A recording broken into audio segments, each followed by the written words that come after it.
nagpa-contest uli ng Young Creatives. Tapos yung boss ko, sinabi niya, sali ka uli. So parang isip ko, parang lugi na ako kasi pag natalo ako, parang something to lose. Kasi nakuha. Keep it. Pero parang sumali uli ako. Nanalo ka ulit, no? Pinanalo ulit. Oh my goodness! Welcome to Raw and Real, the podcast where truth wears no filter. Hosted by identical twins Dana and Stacy. The same fearless energy that defined Plump.ph is back, now with deeper accountability. At the peak of the body positivity wave, they hit a hard truth. Being fat isn't brave, being fat isn't healthy, and body positive isn't the whole story. Preaching self-acceptance while eating in denial, saying I'm fine, accept me, wasn't honest, and it wasn't helping. At the height of wokeism, between 2016 to 2020, as the faces of the body positivity movement, they completed over 100 podcast episodes on Spotify. Now they're back, but this time on PGMN, not just with their brand, but with clarity. Born from a lifetime of twinhood, Raw and Real invites you into the unfiltered world of two women who've lived, fought, and flourished together through body shaming, cultural expectations, healing, and radical honesty. Expect real talk about what we usually hide: shame and joy, jealousy and softness, strength and sex, the systems we live in, and the stories our bodies carry. Each episode strips away performance, leaving something deeper: connection. No scripts, no pretenses, just two women speaking their truth, sometimes with serious gravity, often with blazing hilarity, and holding space for yours. This is Raw and Real. Tune in, unpack, unlearn, come as you are.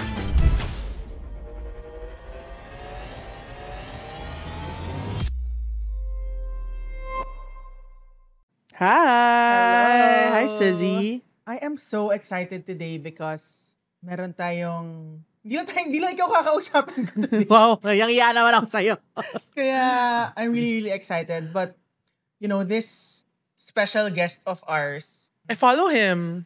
Isip mo nga kung saan ko siya I nakilala watch his stuff.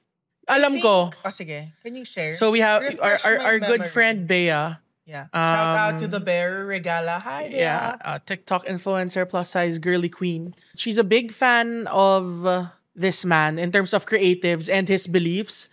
Kasi itong si Bea ay mahilig din sa theology. Yeah. She loves studying the Word of God and everything in between. So she talked to me about this guy. Sabi niya, you have to meet si Sir. Naging boss Ito ba nga. niya? Hindi niya naging boss. I don't think so. Alamin natin mamaya. Kung Basta paano sila naging. she kept raving about him na ano talaga to, dati tong nasa gantong industriya, tapos ang lalim ng convictions, blah, blah, blah, blah, blah. And I'm like, sige, sino yan? And then she created a group chat, and then I started asking questions in that group chat, and then she planned a meet.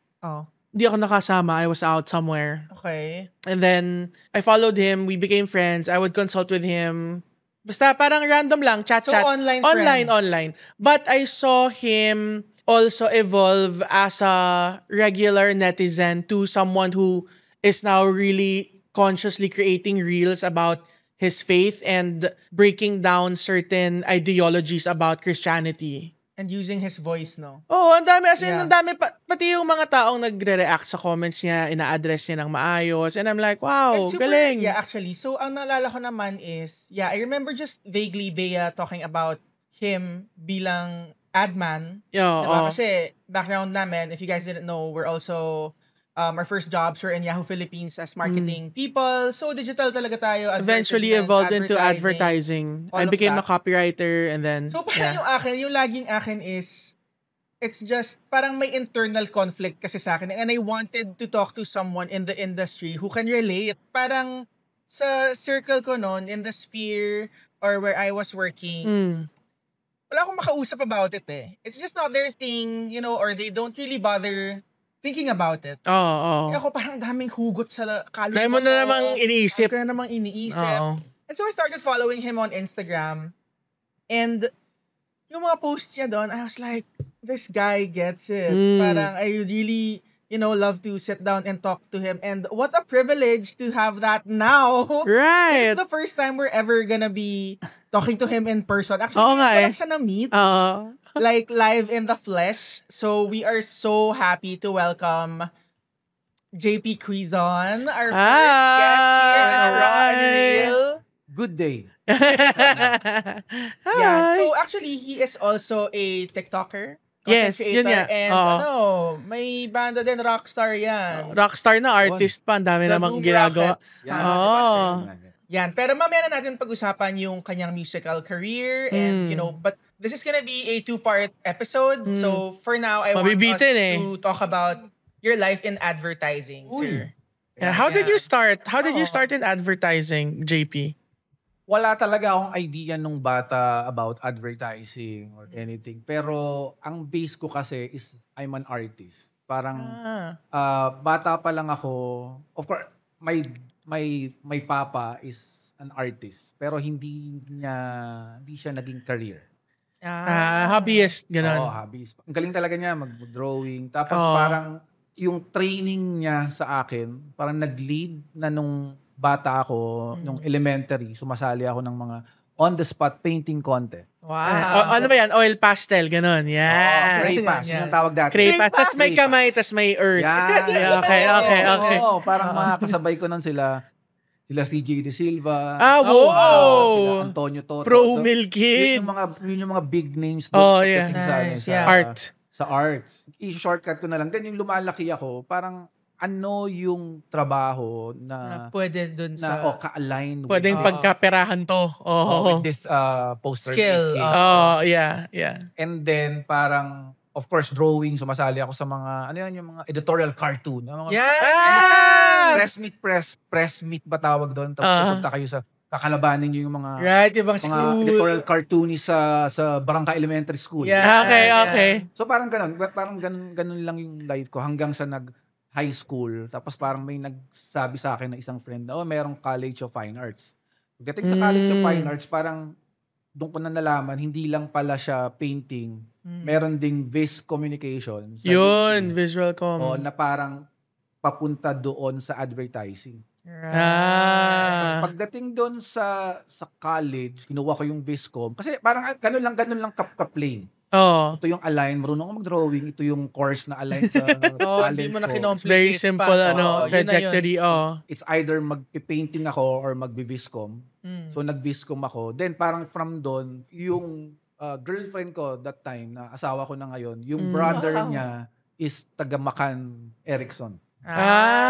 Anong era to? Anong year to? Coke era. Mga hata-hata. Oh my God. Late 90s.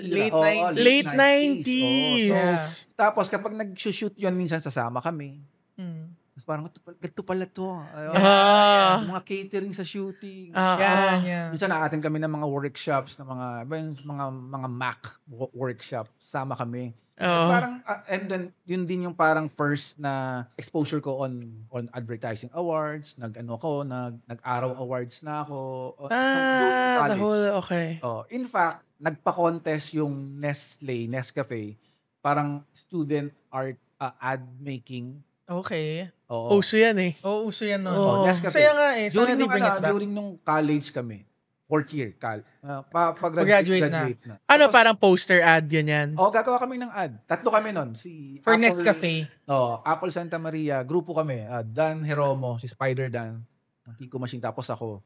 Tapos kami nanalo. Tapos ang premyo namin, a-attend kami ng buong session. 1 week yata yun.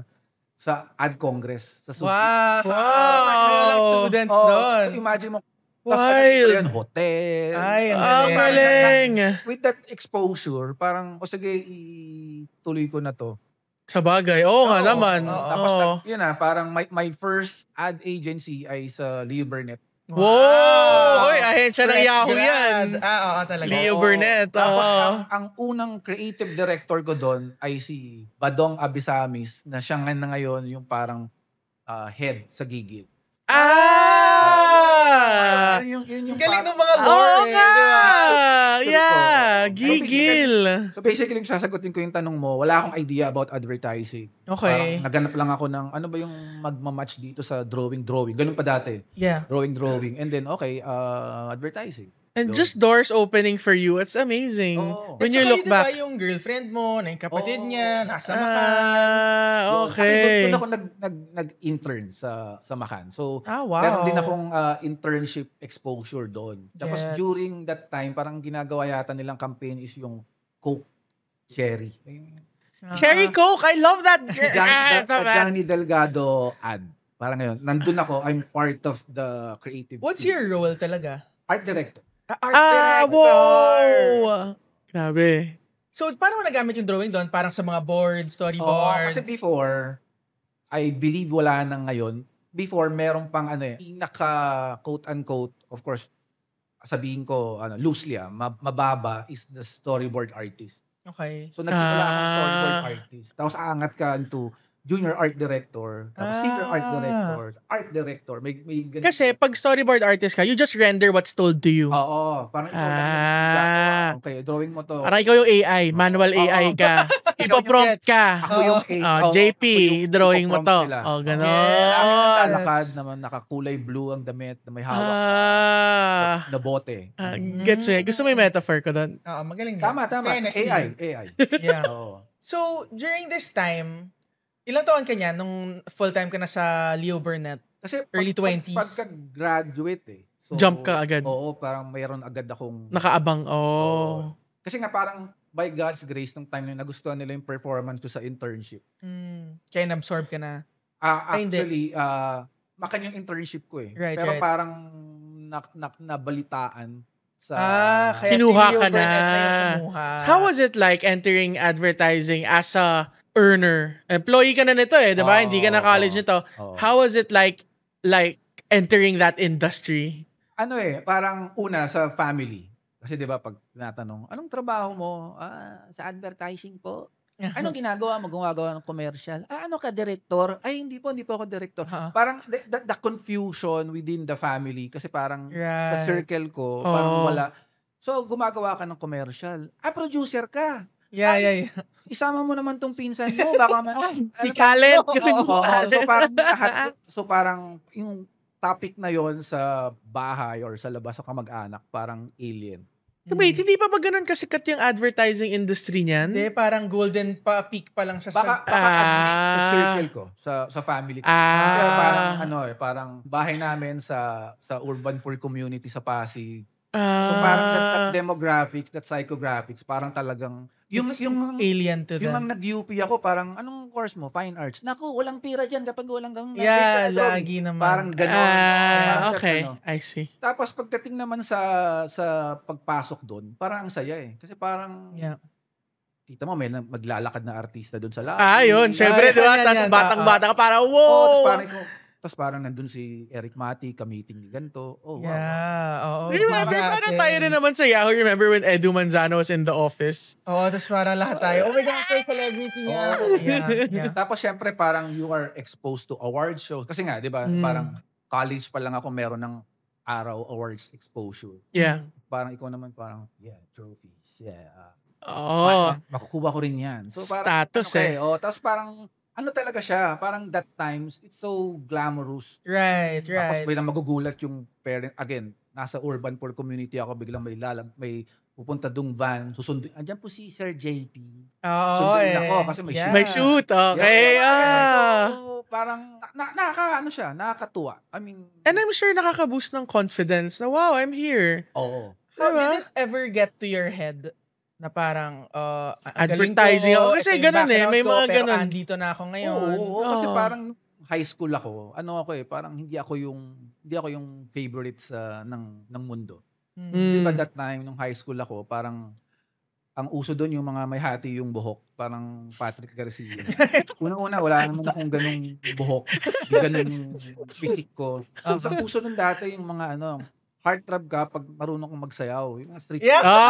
Totoo. Yan. Di naman ako nagsasayaw.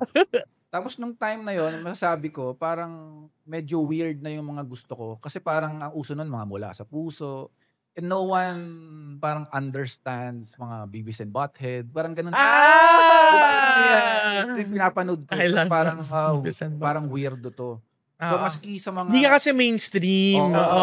Maski halimbawa, nangliligaw ako, parang ayaw nila kasi nga hindi ka Patrick Garcia eh. Parang medyo outcast ako nung high school. Okay. Kaya nung pagdating ko nung college sa UP, medyo nabuboost na ako, di ba? I'm from UP. Tapos parang, meron pa nga instance nun na hindi sila makapaniwala na I'm from UP. Kasi parang hindi pwedeng taga-UP ka, hindi pwedeng taga-UP. Kasi parang merong parang may ibang way how to get to UP. That is through a talent test.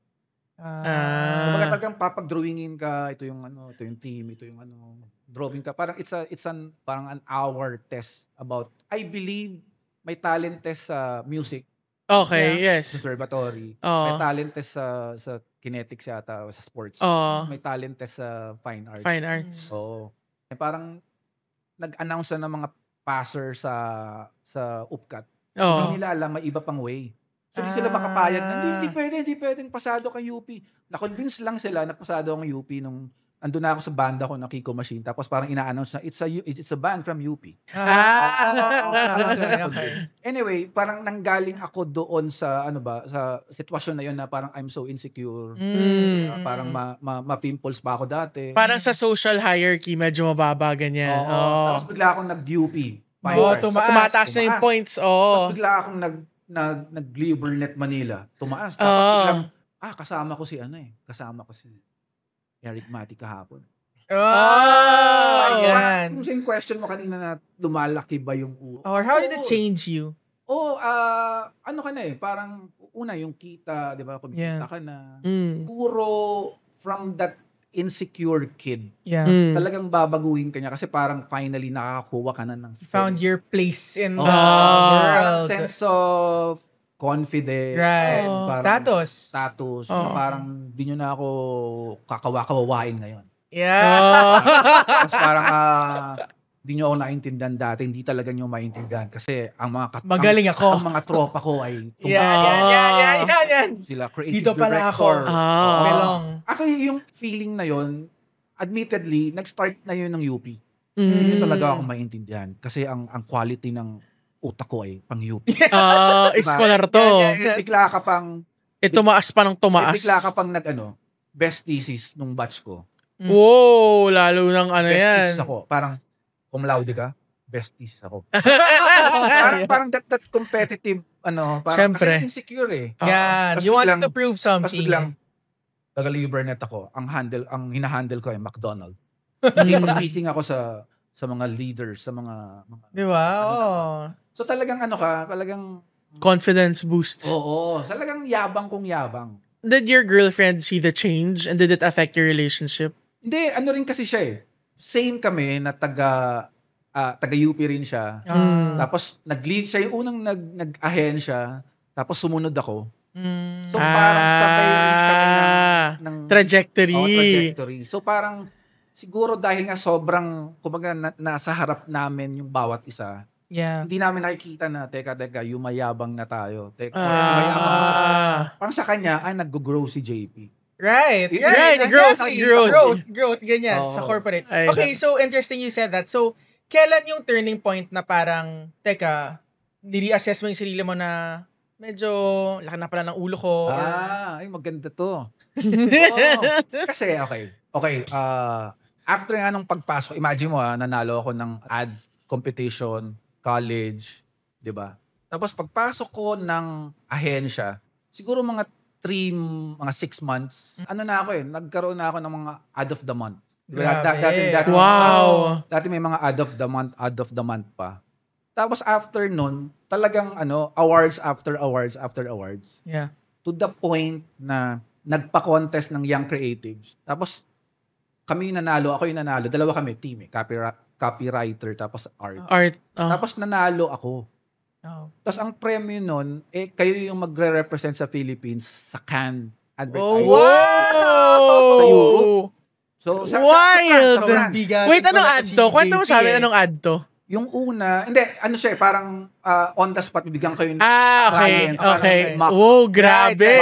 Client, tapos parang, gawa kayong ad. Ilang hours? Ano lang yun, overnight. Grabe. Grabe. So, I think parang parang encouraging kids to learn English. Parang ganun pa dati. Okay. Kampanya. Oo. So, yung first time kong sumali doon, nanalo ako. Tapos taong Cannes. Imagine mo na yung laki ng ulo ko na. Ilang taon ka lang yan? 24? Or Grabe. Ay, grabe. or ganun. So imagine mo, di ba, nasa kan ako. Oh yeah, Europe, man. Rubbing elbows ako. Yung mga big guns, mga David Droga. Oh. Yeah, di ba? Tapos kan, I mean, yun lang Europe. Oh, of course. Again, coming from an urban poor kid. Na, Correct. diba, punta ako ng Europe eh. Diba? Wow. Grabe. Tapos, after nun, awards. And then, nagpa-contest uli ng Young Creatives. Tapos, yung boss ko, sinabi niya, sali ka uli. So, parang isip ko, parang lugi na ako kasi pag natalo ako, parang something to lose. Kasi nakuha ko.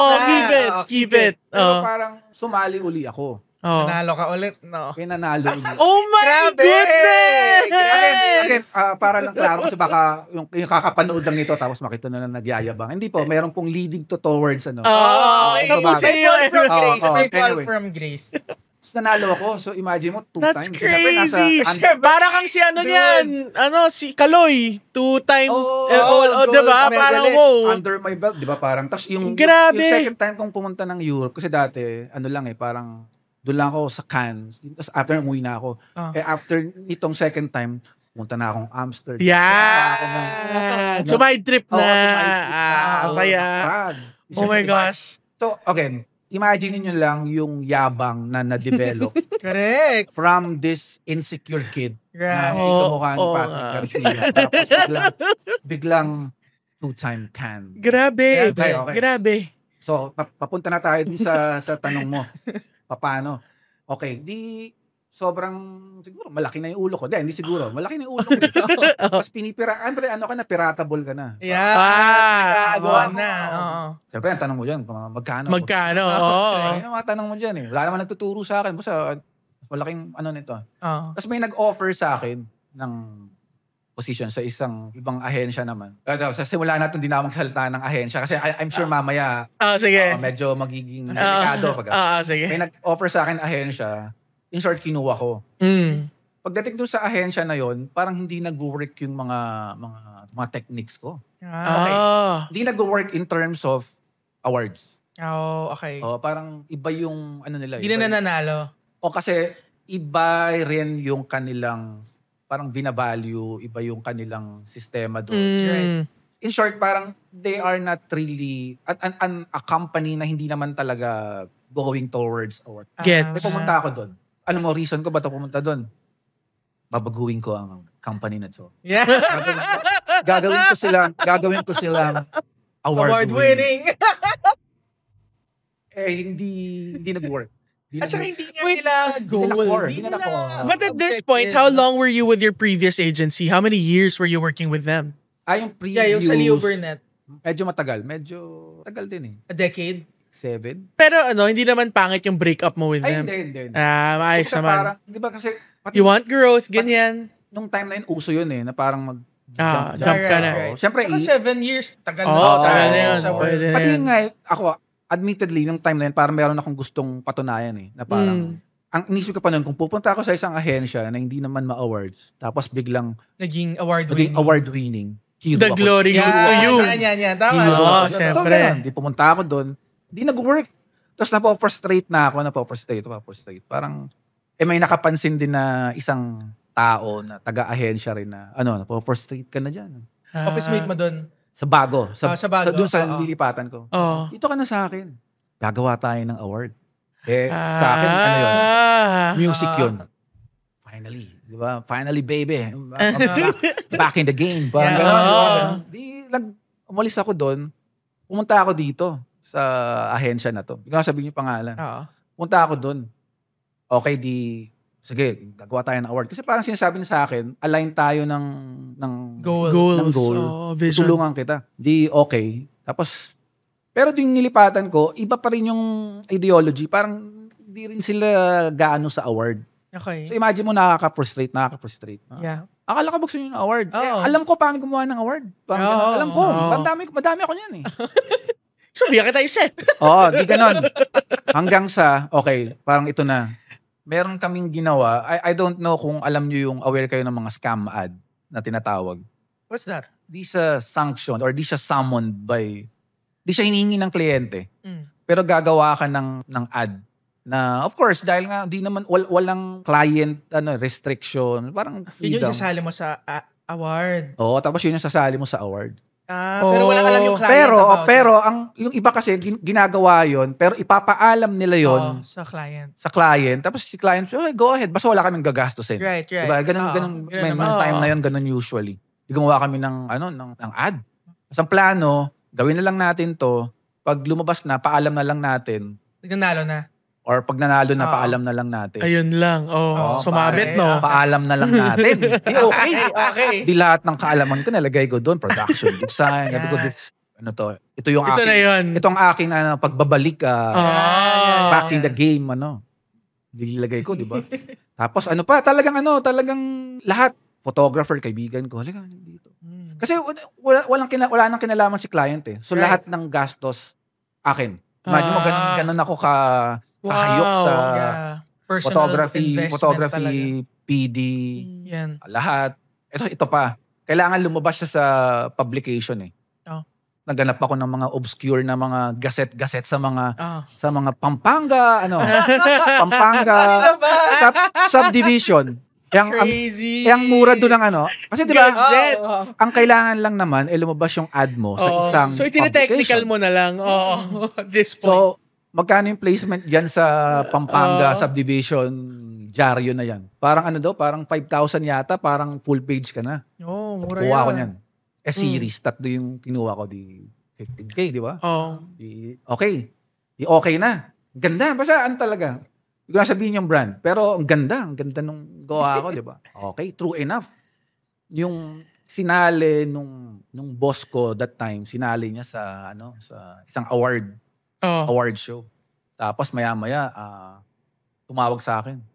JP, pasok yung sa finalist. May chance maging crafting awards, parang best in crafting ata, ganun yung category. Siyempre ako naman, yes, I'm back Ito in na yun. game. Tapos parang, nasabi ko sa asawa ko, ano kayong susuot ko sa award show? May ganun pa ako. Ano susuot ko sa award show? Tapos maya-maya, nasa shoot ako nito nung in-announce na, yes.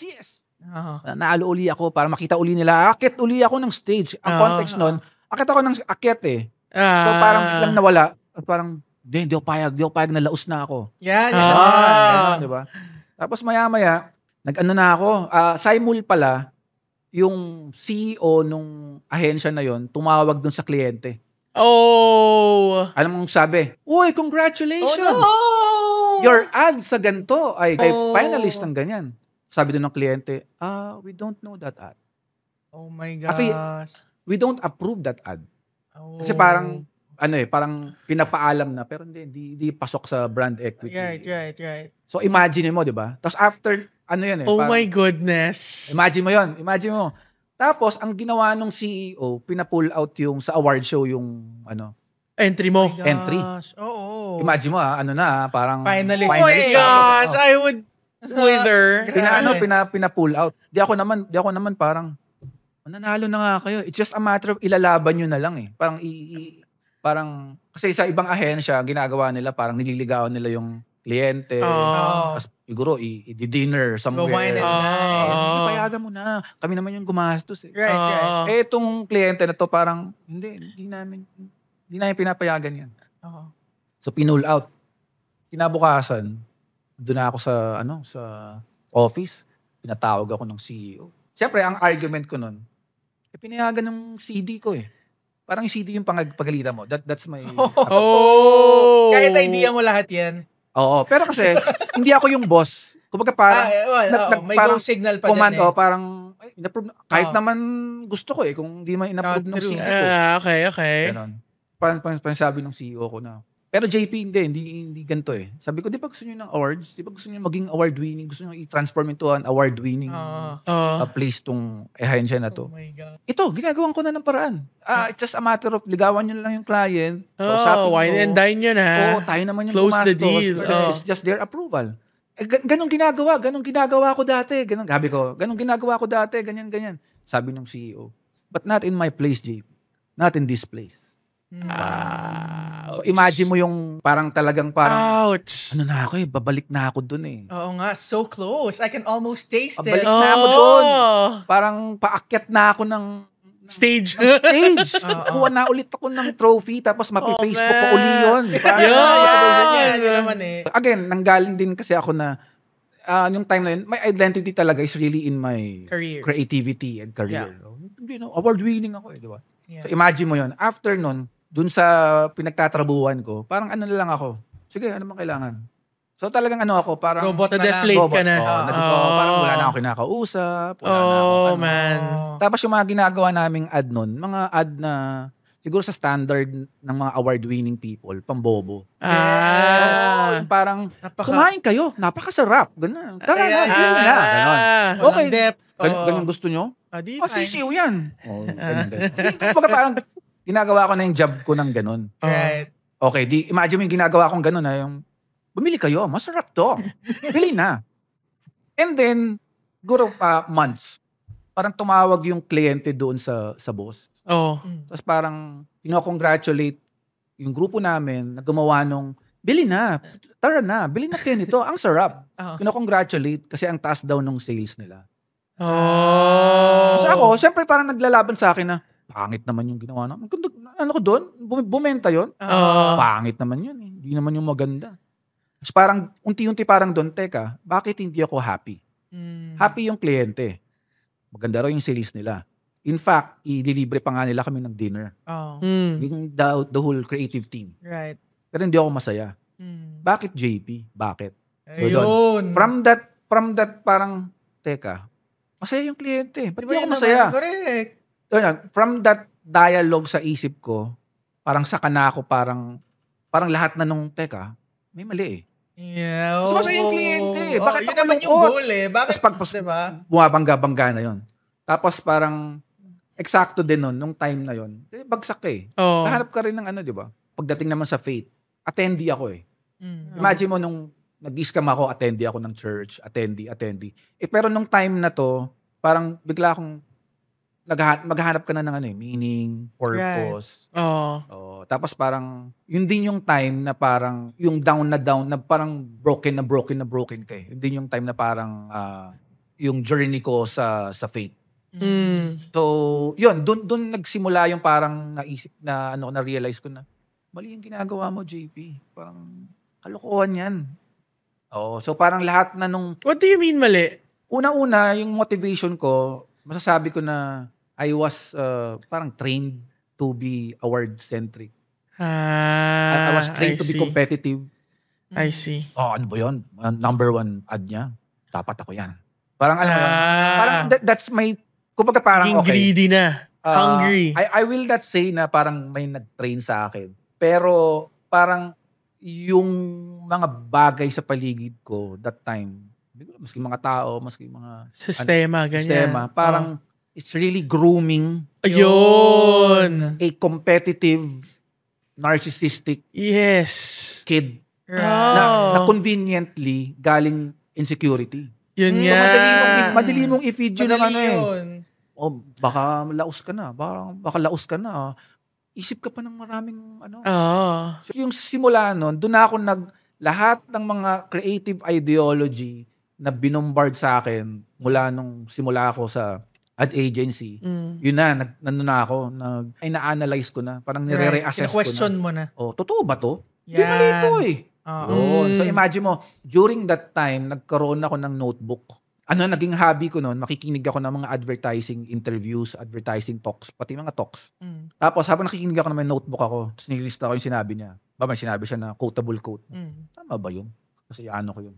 Mali yun eh. Alam kong mali kasi parang kapag mineditate mo yung sinabi niya, mapupunta ka uli doon sa JP Quizon. That narcissistic Okay. So yan, parang doon naging simula na parang... just questioning ideologies and advertising. Naging critical ako na... So now na meron ka ng parang internal conflict, diba? How did you deal with that na doon ka pa rin katrabaho eh, diba? Pero nafe-feel mo na yung mali na to, hindi ko na gusto yung dating ako. Or Parang, how kunwari, did you deal with meron kang kliyente na alam mong BS yung produkto. Yeah, Pero healthy for babies or whatever. Yan. How do you navigate that? Well, yung sa unang question mo, parang naging clear na ako na kapag ganito yung ad, hindi ko siya kukunin. You have that choice. Sinabi ko doon sa boss ko.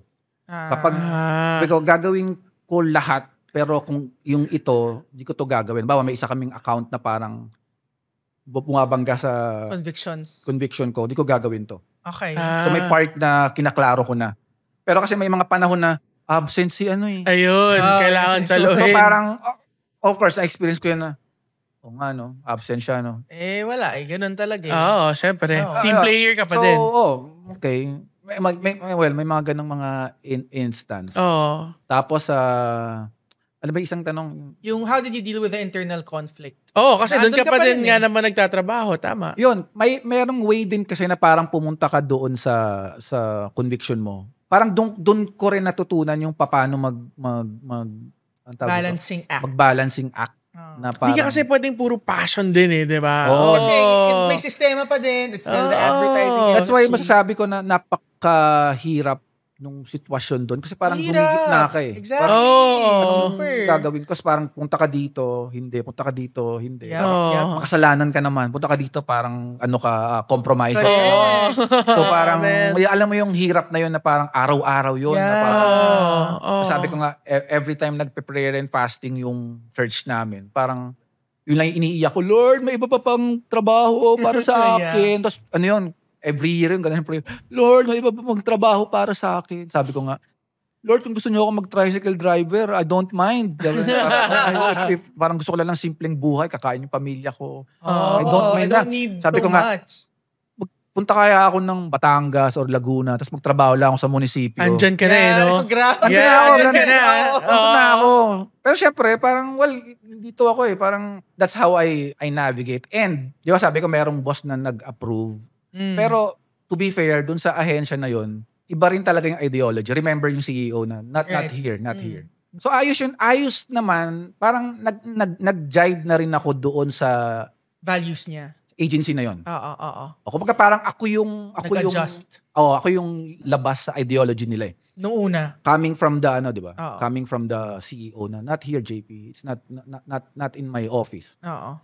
Di okay na. Kasi game na kami. Parang na-realize ko, nga maganda yung ideology ng opisinang to, maganda mali ako isang scammer na gumagawa ng scam ads.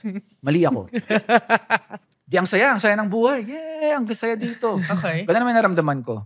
Okay. Pero biglang mayroong pumasok na ibang mga leaders. Okay. Nasabihin na natin na iba sa ideology nung CEO.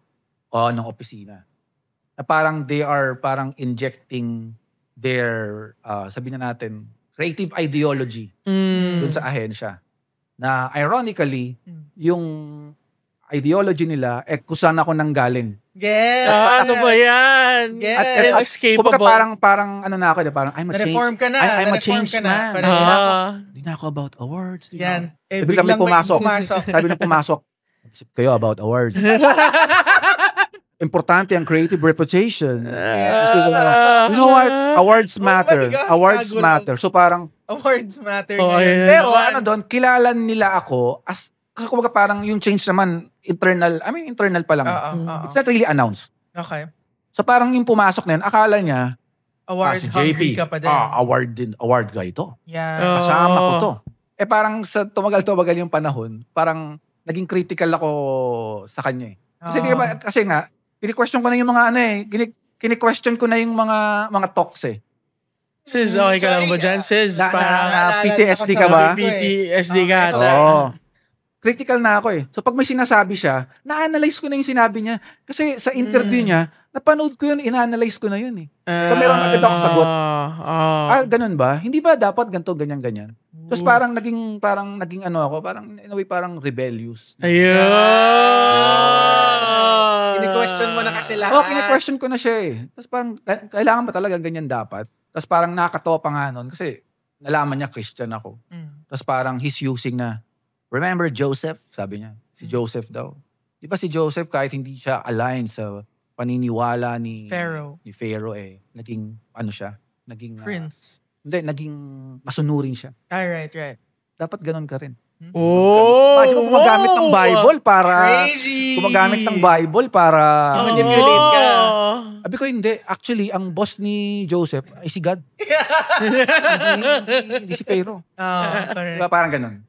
So, parang yun naman yung challenge. Kasi parang na-reformed ka, okay na kami, match na kami ng ahensya, Right. pumasok sa ahensya, injecting again the old ways. the venom na niluwa ko na.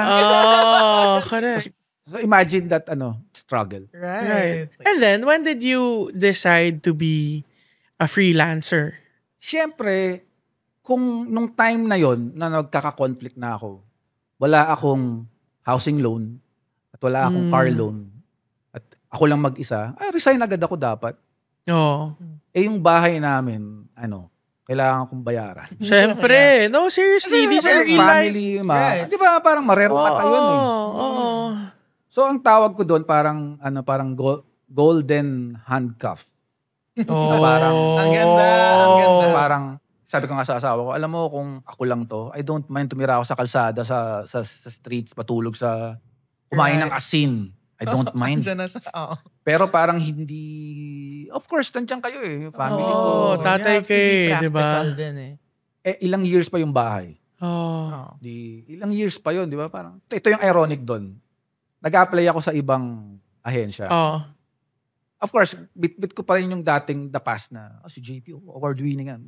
Meron pa rin remnants Right. nung reputation na yun. Ang ironic nun, kasi di ba, ang galing ako sa ilang jump. Dumating sa point na I believe nung time na yon ako yung highest paid na associate creative director. Wow. So, lipat namin ko, okay, toxic na rito, lipat ako ng ahensya. Pero pag lipat ko ng ahensya, okay, pasado ka na. Kaya lang baka hindi namin matapatan yung sweldo mo. Ayun lang. Hindi pwede. Again, kung ako lang mag-isa, okay lang, sige, kahit babaan nyo, kahit minimum, walang problema. Meron akong skill, parang, kumbaga, nasa computation na yung bahay. Nasa computation na. So, nag-i-end up mag-stay ako dun. Golden handcuff. So, it's really a struggle. Right. Anong gagawin ko? Again, ang tagal na panahon na in-endure ko yon na naging part ng aking healing is yung sinusulat ko yung aking mga realization on a notebook. So, yun nga, meron ako encounter with kasama sa industry. Yeah. Sasabi silang ideology nila, di ba? Pag uwi ko ng bahay, sulat ko yon. Tapos i-analyze, tama ba ito sinabi niya? Mali eh. Tapos kinabukasan, nasa Instagram ko na yon. Parang popular advertising ideology is this, blah, blah, blah, blah. But, tas mag-ano ako ng alternative. Yan. So, I think yung ang hashtag ko yata nun parang realization of an ad man. Parang That's Yan yung it. sinusundan kong posts niya sa Instagram. So, parang yung nakatulong siya na parang nailalabas ko yung ideology ko. Right. Tapos ano pa yun nung unang nilabas ko yun, kinausap ako ng boss ko, you're not helping. No. You're injecting, parang sinasabi na parang you're injecting negativity in this office. They hate Parang that. some people may mahawa. Or Correct. Ayaw nila na you awaken others. You know what? The Keep them way asleep. you describe it, it feels like advertising is a cult. may Medyo. ganon. May ganun eh. Oh, no? okay. Yung parang, It's a cult. Pwede siyang maging cult. pwede. Dahil yung ideology nila is unquestioned. Exactly. ng mahabang Bawal mong panahon. questionin. Yeah. Conveniently, kapag inoppose mo yung ideology nila, Yeah. silang mga award savvy and award-winning people, you're bitter. Sorry guys.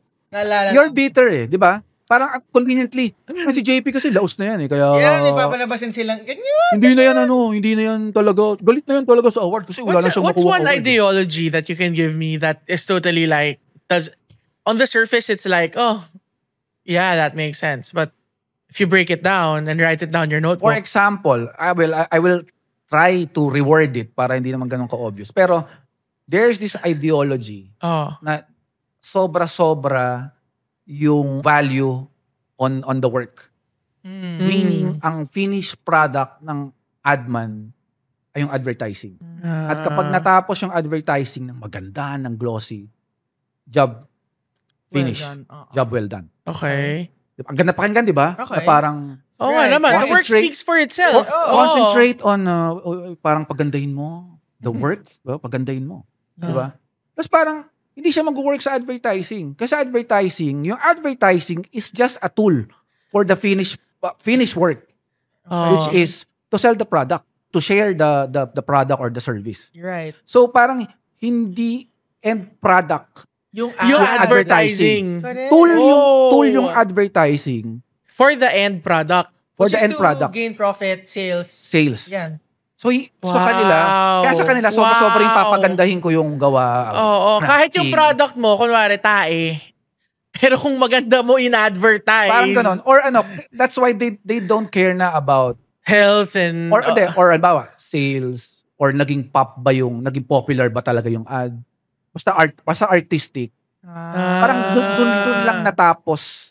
the end. Again, the belief that it's the end product.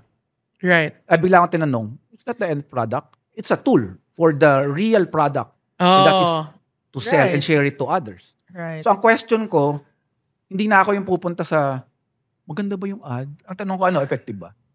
Oo, Ganun na yung tama. tanong mo eh. Oo. Parang effective ba siya? Right. Bumenta ba? Right. Coming from yung kanina na sinasabi ko yung commercial, yung client na tuwang-tuwa raw, kaya kami pinag-dinner, na sabi ko, pangit naman yung yung ad lang namin dun. Bili na kayo. Oo. Okay. Oo. Pero, ganun yung quality, di ba? Kumbaga sa aking creative Oo. ideology, pangit.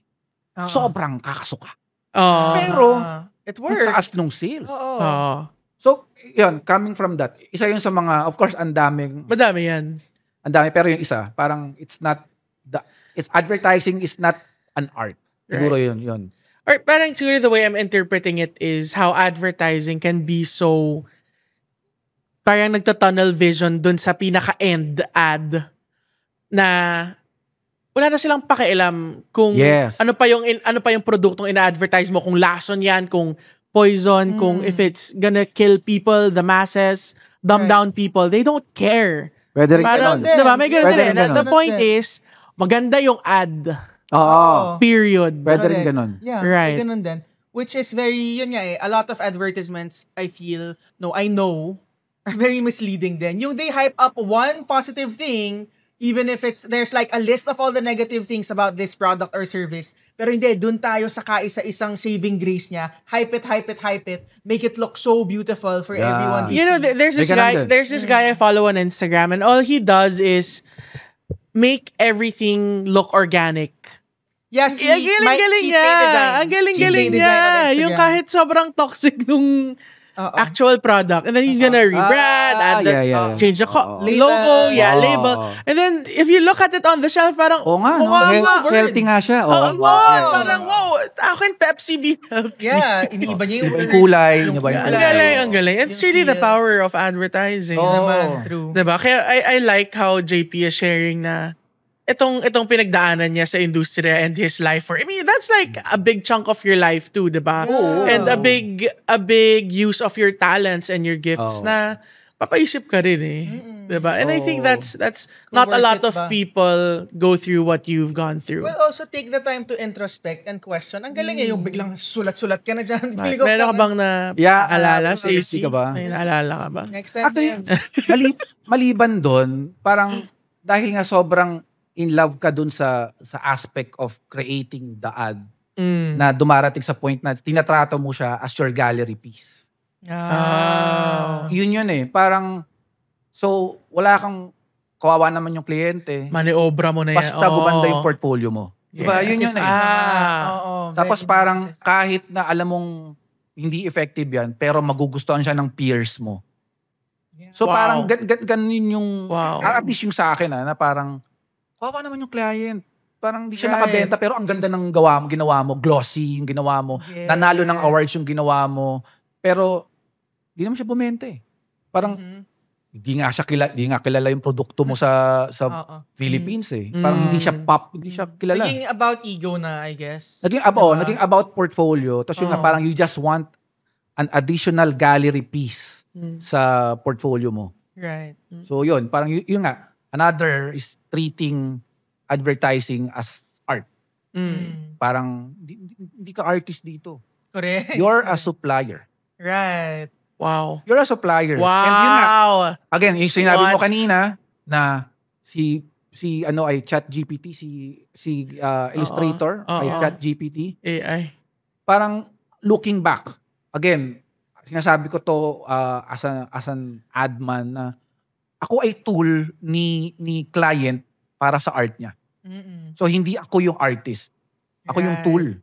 So imagine mo yung ideology na yun na versus sa isang tao na hindi, ikaw ang artist. Ikaw ang art, di ba? Ako, hindi. It's like little nuances, no? Yes. Pero pag hirap breakdown mo, hiwalay though. Yes. but I think that's where your identity as a Christian comes in because now you have discernment. Yun. Kasi kung dati mapurol yung discernment mo di ba? Parang you're like, I wanna gain the award, I wanna be the artist. But now it's like, wait, is that ideology really true? And then you write it down and break it down. Oh. Pero on one aspect, inisip ko naman, aren't you also hired for that input, for that creativity, na parang, so how do you, it gets blurred along the way na, robot ka lang ba na taga-drawing? O meron ka ba talagang pwedeng i-add na value doon? Alam mo yun? Kaya ako na-develop yung solving, this is my formula nung time na yun. Parang ano namang formula ko? Siyempre pa. Okay, solving the problem within the given parameters. Parang yun yung parang na-develop ko. Magkano ba yung budget? Open ba si client into this weirdo, bizarro world idea? Hindi. Okay. I'll just play around with it. Sayang kasi sayang din choose your battles too Pero ang nangyayari nun, kahit na alam nung boss mo na award savvy na hindi naman siya papayagan ni client dahil si client ay ganito yung psychographics niya, pero ipipilit pa rin niya. So nag-end up ka na, pagod ka na, hindi pa na-approve yung trabaho mo. Frustrated ka pa. Mag-end up ka dun sa, ang sarap no? Pili na. Doon ka pa rin babagsak. Yeah. So parang, yun nga, parang yung choosing your battles na parang, tapos frustrated ka. Pero malulungkot ka kasi parang, pangit yung ginawa ko. Hindi ako sikat sa mga peers ko. Right. So parang, that kind of parang, parang right timpla. So, pero okay. So, ando na tayo sa you stayed for a while, the golden handcuff. Kailan, or ano nangyari nung nakaalis ka na talaga? How did you leave the industry? And like, what was the dialogue in your head? Leaving it na, babalik ka pa ba? Ano ba? Ayaw mo na forever? Kasi parang ayoko na talaga eh. Ang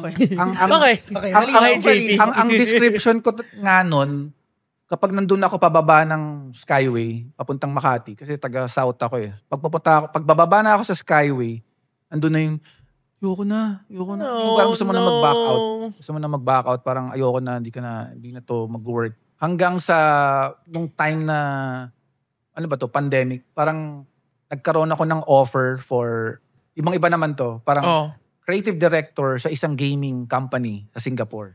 Whoa. Tapos siya, online. Tapos dollars yung sweldo. Sarap. Wow. So parang, finally, Saya. Lord, finally, this is the way out. This is the exit. Lord, thank you so much. Thank you so much. Ganun. Was it though? Mga 2 years din yun. Okay. 2 years din. Pero iba rin yung struggle nun kasi parang hindi naman ako gaming guy eh. Parang I'm an ad guy. Right. So parang ina-apply ko yung advertising discipline and creativity doon sa gaming. Eh parang hindi rin nila ma-appreciate. So hindi ko sinasabing bad sila. Mga talagang okay sila. Talagang yung feeling ko na hindi lang ako fit for that industry. Yeah. Okay. Na sobrang weird. Alam mo yung sa Universal Studios sa Singapore, yung si Elmo versus the Spaghetti. No. Diba ano yun eh, parang sasakay ka doon, tapos parang may story. Si Elmo ay ninakaw yung broccoli, niligtas ni Elmo. Para, kumbaga, in short, para siyang storyboard. Pero habang nakasakay ka sa... Okay. Alam mo, habang umaandar yon, tapos nakikita ko si Elmo, may kalaban siyang spaghetti, tapos may story. Hanggang sa dulo, nanalo siya, at lumabas na kayo doon sa tunnel. Alam mo, umiyak ako. Sabi ko, yun yung moment niya. This is my, ito yung para sa akin. I'm a storyteller. Yeah. I'm an ganyan. Hindi sa gaming. Parang ganyan. Okay. Tapos biglang, na-retrench ako dun sa gaming, ano na yun.